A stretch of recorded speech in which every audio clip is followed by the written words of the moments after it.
The Hells Angels Motorcycle Club has a rough reputation, and while many of their members have been convicted of serious crimes, they also have a strict code of conduct they must follow. Here are some of the rules the members of the Hells Angels can't break. The Hells Angels Motorcycle Club has been given a lot of bad labels over the years: outlaws, criminals, drug dealers, and so on. These are not necessarily inaccurate descriptions for many of their members who have been convicted of serious, sometimes violent crimes.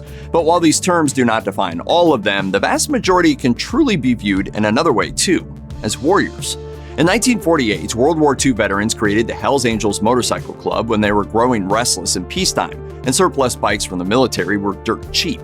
Hells Angels also originally came from the popular nickname for Bomber Squadron, so the organization has a strong military foundation. And like them or not, warriors are known to live by a code. There are few who know the Hells Angels better than former president of the Oakland, California chapter, Ralph "Sonny" Barger. And in his book, Hell's Angel, The Life and Times of Sonny Barger, he says the motorcycle club tries to live by as few rules as it can, but the rules they do have are vital to the survival of the club. This means that if a member breaks the most important parts of the code, there are severe consequences. Some are simply expelled and forced to abandon everything they know. Others are not so lucky and lose their lives. There are a lot of wannabe tough guys in the world who would want to join the Hells Angels. Ultimately, few make the cut, so the club can take as long as it needs to determine if someone has the necessary commitment and loyalty to become a member. According to the Vancouver Sun, prospective members have to go through a lengthy process before they can even be considered, one which could last as long as several years. Though long before the vote, it can take a prospective member several years to become associated with the club, even before the official process can begin.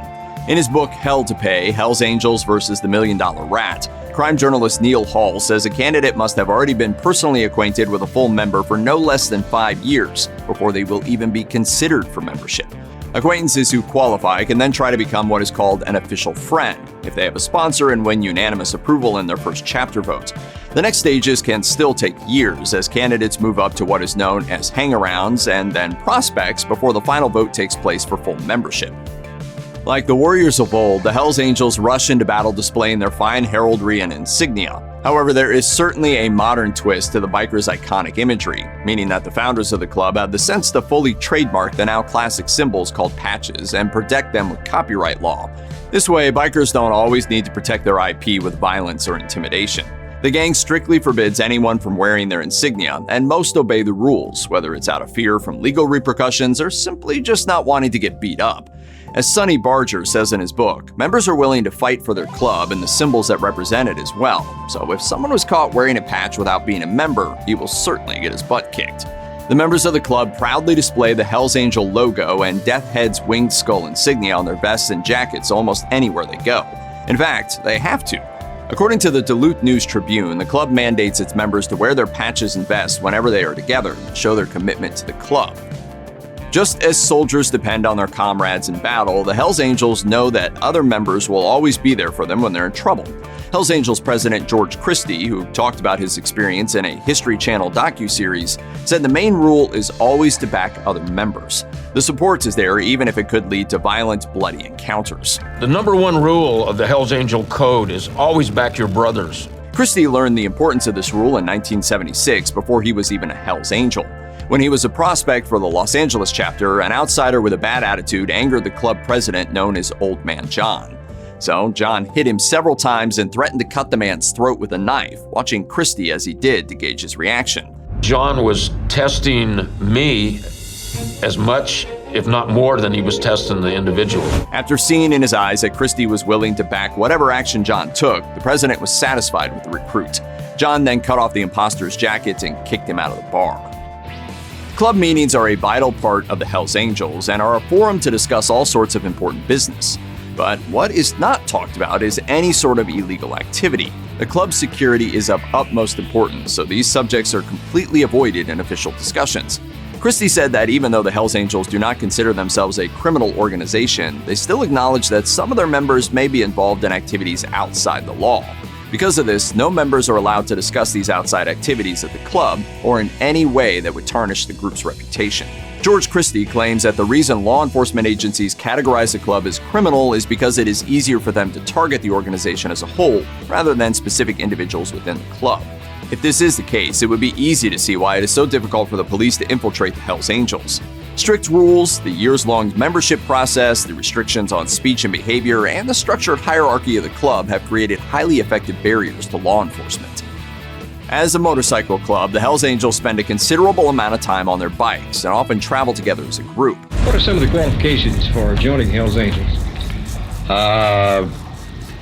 Basically, the first one is to ride a motorcycle. With a chain of command similar to a paramilitary organization, the established hierarchy is respected at all times, which is clearly seen when they ride.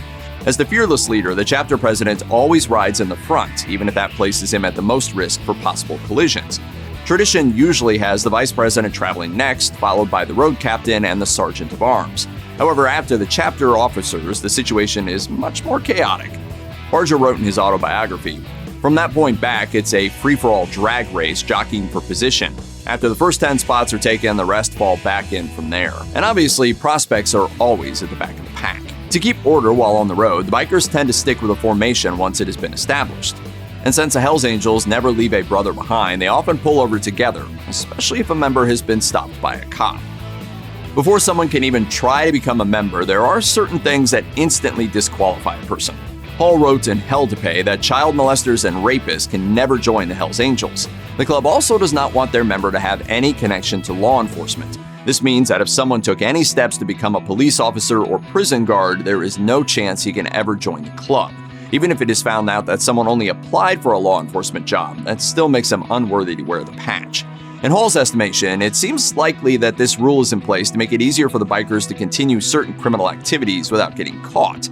Furthermore, loyalty means everything to the Hells Angels, so there is no way they would ever accept someone who has taken an oath for any other group or cause, even if it is to uphold the law. There are few types of people the Hells Angels despise more than the ones who leak the private business of the club or its members to law enforcement. Hall wrote in Hell to Pay that the club also forbids snitches and rats from ever becoming members, another obvious way to protect the club. Sonny Barger does not want to mince words when describing these types in his book.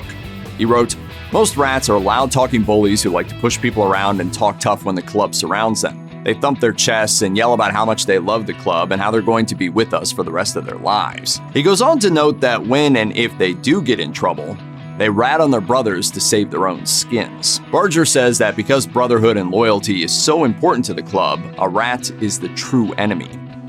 The initiation process of the Hells Angels is so long and thorough because it's meant to attract the most loyal members possible.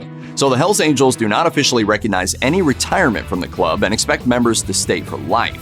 A chapter becomes a member's new family, and his brothers gather to honor his memory when he dies. Sonny Barger points out in his book that early on, the cops would mock the bikers for their mile-long processions during the funerals of deceased members, but now that is common practice almost everywhere. However, the club acknowledges that some members have been forced to disassociate themselves due to problems with the law. Other members have been expelled for breaking the club's code. For some of these men, getting kicked out is not enough of a punishment. The Duluth News-Tribune reported that some have had their Hells Angels-themed tattoos burned off. There are also members who have resigned and were forced to return anything with the Hells Angels name or death head insignia. One of the most famous examples of this is the retirement of George Christie. According to the former member, he explained his reasonings for quitting and thought he left on good terms with the club. However, Christie told Vice that he was shocked weeks later to discover that he was not in good standing. The result was the end of all contact with men that used to consider him a brother. The Hells Angels do not want their private business to be known publicly, so as a precaution, members are not allowed to talk to the media. This is just another one of the many steps the club takes to retain their secrecy and security. It is important for them to keep personal information about members safe from reporters, but Sonny Barger admits that there are other rules and parts of the Hells Angels code that will never be released to the public. In 2009, evidence of the biker club's stance toward the media was on full display at their annual summer rally in Carlton, Minnesota.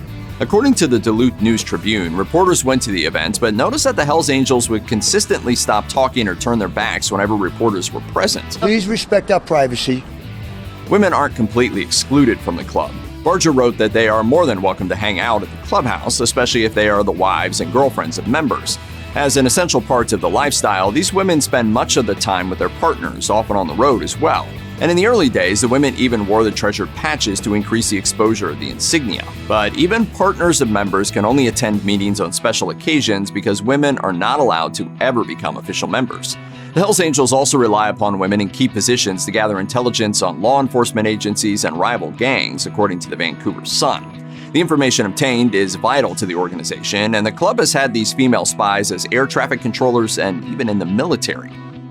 The Hells Angels have been very open about their use of drugs like weed and booze for quite some time. However, members are supposed to follow guidelines in order to limit some of the chaos that comes with drug use.